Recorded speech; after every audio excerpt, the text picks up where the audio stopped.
Good morning, sir. Good morning.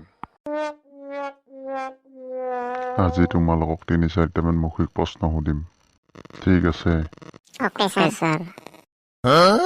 Nagen তুমি কোৱাচোন পৃথিৱীত সবচে গৰীব কোনে Sir, নিশ্চিতভাৱে ক'ব নোৱাৰো। অনিশ্চিত কৰিব ফেচবুকত যে ফটো দিয়া আৰু সোধে মোৰ ফটোকপি কেনে আনিছে কচোন। এওঁলোক কেনেকৈ গৰীব কাৰণ তাহাৰ ঘৰত আইনা নাই, বেলেগক সোধে সেইকাৰণে। নগেন তুমি কোৱাচোন 7+3 কিমান হয় 11। পূৰ্ব 7-3 10 হয় ছাৰ আপোনালোকৰ কথা শুদ্ধ নহয়।